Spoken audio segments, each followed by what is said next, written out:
Hello, welcome in our channel bizarre mind. Today हम एक नया टॉपिक लेके आए हैं करंट अफेयर का, जिसमें है society through the cinemas lens. मतलब हमारी जो सोसाइटी है, हम उसको अगर सिनेमा के लेंस से देखें तो कैसी होती है। मतलब एक तरह से हम समझ सकते हैं कि जहाँ फिल्मों में जिस तरह का हमारा समाज दिखाया जाता है, तो हम अंडरस्टैंड कर सकते हैं कहीं ना कहीं फिल्में हमारे समाज को ही दिखाती हैं। और ये करंट न्यूज़ किसके कॉन्टेक्स्ट में आई है? Cinema as a medium has incredible power in our country.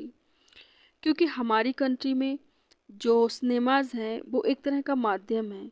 क्योंकि हमारी कंट्री की जो सॉफ्ट पावर है, इनक्रेडिबल पावर, वो हमारी सिनेमा के थ्रू ही होती है। The reach and impact of a movie are far wider than in any other place.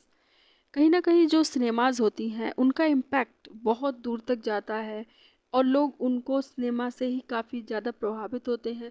और ये सिर्फ हमारे इंडिया में नहीं, इंडियंस जो मूवीज़ होती हैं वो विदेशों में भी बहुत ज़्यादा देखी जाती हैं। तो एक तरह से ये सॉफ्ट पावर की तरह बहुत ही वाइडर रेंज में और बहुत ही पावरफुल होती हैं, और ये एक तरह से डिप्लोमेसी के लिए भी बहुत काम आती हैं। So India cinema are reflection of our society. हमारी सोसाइटी का एक तरह से रिफ्लेक्शन होती है इंडियन सिनेमा। अब हम बात करें तो प्रमोटिंग इंडियन रिच कल्चर, ये कहीं ना कहीं हमारे इंडिया का इतना रिच कल्चर है। तो क्लासिकल डांस है, फोक डांसेस है, festival and integral part of Indian cinema. अगर हम इंडियन सिनेमा की बात करें तो इसमें बहुत सारे फोक डांस देखते हैं आप लोग, फेस्टिवल होते हैं, क्लासिकल डांस होते हैं। ये सब कहाँ प्रमोट किए जाते हैं? और ये कल्चर जो हमारे इंडिया का, हम कैसे दूसरी लोगों को हम मतलब शेयर कर सकते हैं? तो ये कहीं ना कहीं सिनेमा ही इसका एक माध्यम होती है।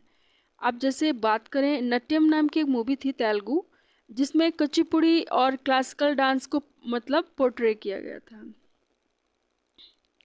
और इसमें क्या होता है, सोशल इशू होते हैं, film are being produced to reflect the contemporary social and political scene. Bollywood movie थी शेरनी, जिसमें आपने देखा होगा एनवायरनमेंट इशू था, उसमें दिखाया गया था।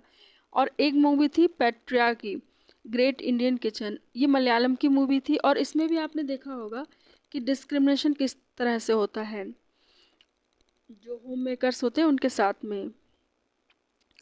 और इससे क्या होता है, रिकॉग्नाइजिंग रीजनल लैंग्वेजेस, इससे कहीं ना कहीं रीजनल लैंग्वेजेस होती हैं उनको भी रिकॉग्नाइजेशन मिल जाता है। और इससे नेशनलिज्म को भी बढ़ावा मिलता है। जैसे कुछ मूवी आई थी boss, that alive web series is a based on the life of Netaji Subhash Chandra Bose. And एक बार मूवी आई थी उरी, उरी नाम से आई थी। एक आई थी गुंजन सक्सेना, द कारगिल गर्ल।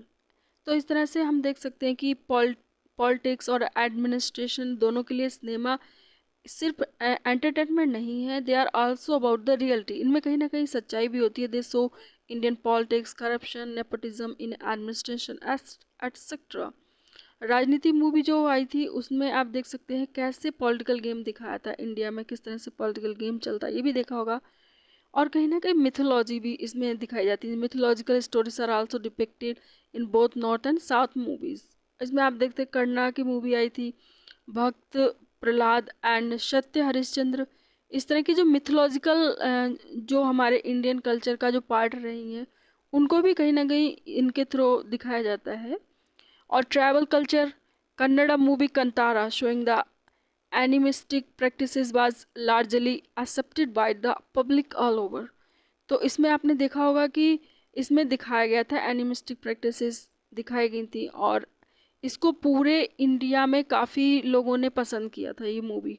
और बायोपिक्स भी बनती है इसमें, जैसे knowing about the great personality, example Gandhi, Kapil Dev, 83 इसमें मूवी बनी थी। तो इस तरह की बायोपिक्स भी आती हैं। Breaking stereotypes movie like English Vinglish, Hichki. तो इस तरह से बहुत सारी आती हैं। तो अभी हमारे पास एक क्वेश्चन है, इसका आप आंसर नोट कर सकते हैं और देख सकते हैं राइट डाउन करके। डज सिनेमा इन्फ्लुएंस सोसाइटी और it is a vice versa? Comment in the context of the Indian cinema and society. Thank you, this is the end of our video, thank you very much.